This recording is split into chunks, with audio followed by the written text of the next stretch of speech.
The roasting hot opening day of the Acropolis rally would provide a stern challenge for the 9 young crews competing in the junior WRC in their identical Ford Fiesta Rally 3s. Thomas Martin's losing ground after a puncture on stage 4, but recovered well to end the day in 6th.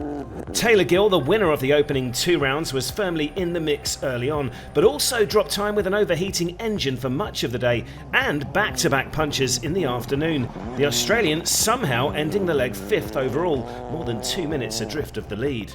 Taylor, classic Acropolis for you today, right rear issue there. Did you whack something? What happened?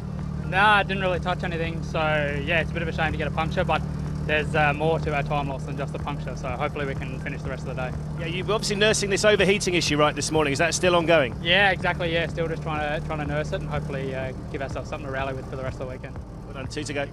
Fellow FIA Rally Star graduate Max Smart had managed the heat and rocks well throughout the day. Another driver forced to manage his overheating engine in the searing heat. The South African was knocking on the door of the podium places as the day wound down.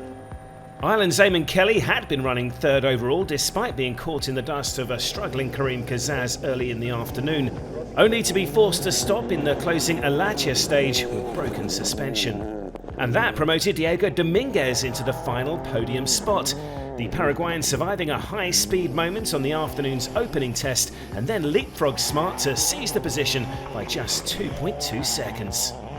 Championship hopeful Millia Hansen, meanwhile, was having his own dramas. The Swede was another to suffer a right rear puncture on stage 5 and also nursing rising engine temperatures in the afternoon, later winning the final 2 stages of the day to maintain the pressure on the runaway leader. Ali Turkan, though, had delivered one of his strongest drives in the juniors to dominate the punishing opening leg. The Turkish youngster was fastest on 4 of Friday's 6 rocky gravel stages, and despite Hansen clawing back half a minute across the final 2 tests, the 26-year-old held on.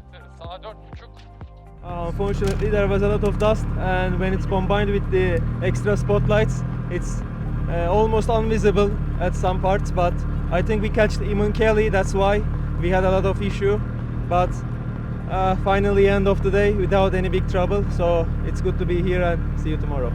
At the end of Friday, Turkan's lead stood at just under 22 seconds over Hansen, with Dominguez fighting back to end the day a fine 3rd.